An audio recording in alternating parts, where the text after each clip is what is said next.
ओम श्री परमात्मने नमः. कालपर्यंत आपण पहिले 2 श्लोक बघितले.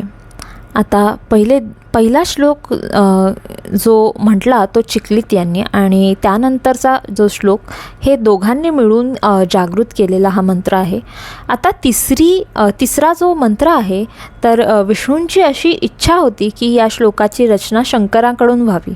म्हणजे शंकर कशाचं प्रतीक आहे, तर तो प्रळय होईपर्यंत असतो.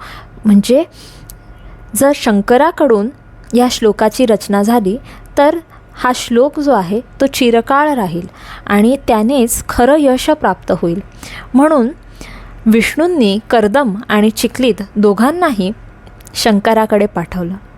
आता शंकर हे मुळात योगी, म्हणजे आपण ध्यानाच्या मार्गात असाल किंवा अष्टांग योग जो काही आपण म्हणतो, आसन प्राणायाम, याचा जो प्रथम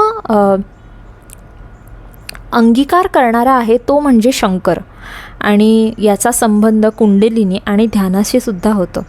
तर चिखलीत आणि कर्दम दोघेही शिष्य म्हणून शंकराकडे कैलासावर गेले. शंकरांनी दोघांच्या कानात मंत्र सांगितला. तर त्यावेळेस चिखलीत हे डावीकडे उभे होते आणि कर्दम शंकरांच्या उजवीकडे उभे होते. आणि त्यांनी सांगितल्याप्रमाणे तिसऱ्या मंत्राची साधना दोघांनीही केली. जवळजवळ त्यांची साधना 3 वर्ष चालली आणि ते स्वतः मंत्ररूपच झाले. आणि हा तिसरा मंत्रसुद्धा या दोघांनी जागृत केला. तर शंकरांनी हा जो मंत्र दिला त्याच्यात लक्ष्मीचं निराकार रूप आहे. तर लक्ष्मी ही निराकार आहे, कारण समृद्धी किंवा ऐश्वर किंवा आपल्या ज्या इच्छा आहेत, काम आहे, शांती आहे, ह्या सगळ्या गोष्टी ज्या आहेत त्या कुठल्याच आकाराने प्रकट होत नाही. आपण जे पाहतो, जे बघतो, त्यापेक्षा वेगळ्या मितीमध्ये असणाऱ्या, वेगळ्या डायमेन्शनमध्ये असणाऱ्या या गोष्टी आहेत. तर हा जो मंत्र आहे तो कदाचित राजयोगातील कुंडलिनी जागृत करण्यासाठी आणि त्या पद्धतीने आपली उन्नती करून घेण्यासाठी आहे. तर याच्यामध्ये त्यांनी लक्ष्मीचं जे रूप सांगितलेलं आहे की लक्ष्मी एका मिरवणुकीत आहे आणि मिरवणुकीच्या सुरुवातीला घोडे आहेत. अश्वपूर्वाम असं म्हटलेलं आहे. अश्वपूर्वाम लक्ष्मींच्या पुढे घोडे आहेत. त्यानंतर रथमध्याम म्हणजे रथ मध्ये आहेत आणि त्याच्यावरच ती आरूढ आहे. आणि शेवटी हस्तिनाद म्हणजे हत्तींचा ललकार आहे. तर अशी ही लक्ष्मीची मिरवणूक आहे, जिच्यामध्ये सुरुवातीला घोडे, मध्यभागी रथ आणि शेवटी हत्तींचा आवाज येत आहे.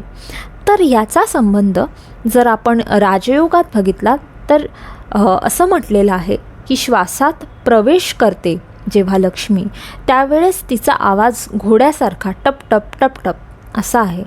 त्यानंतर ज्यावेळेस ती आणखी नाच जाते, चैतन्यामध्ये प्रवेश करते, त्यावेळेस रथांचा आवाज गडगड गडगड, आणि शेवटी जो अंतरात्मा आहे, शेवटी तिचा आवाज हत्तीसारखा म्हणजे हम असा, आणि यालाच अनाहत ध्वनी अशी उपमा आहे.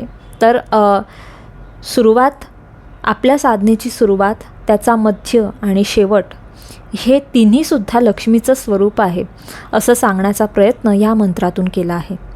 तर शंकरांनी हे जे लक्ष्मीचं निराकार स्वरूप आहे हे दोघांनाही समजून सांगितलं आणि कर्दमांनी हे निराकार स्वरूप मान्य केलं.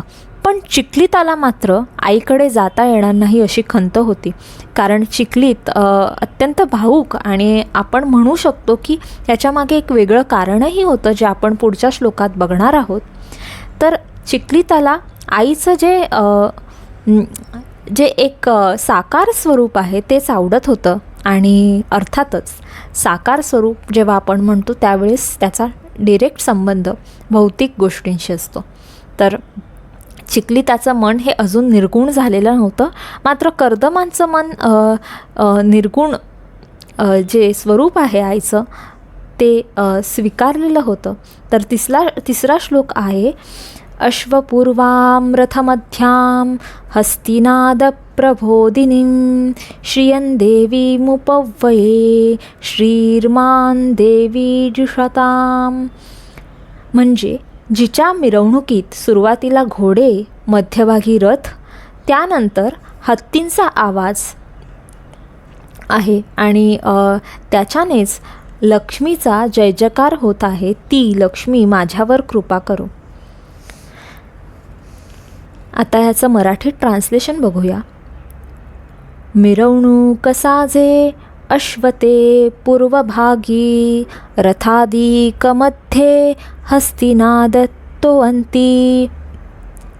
अशी लक्ष्मी माझ्याकडे यावी आता, तिला बोलवी वर्षुदे लक्ष्मी कृपा. जय जय रघुवीर समर्थ. श्रीराम जय राम जय जय राम.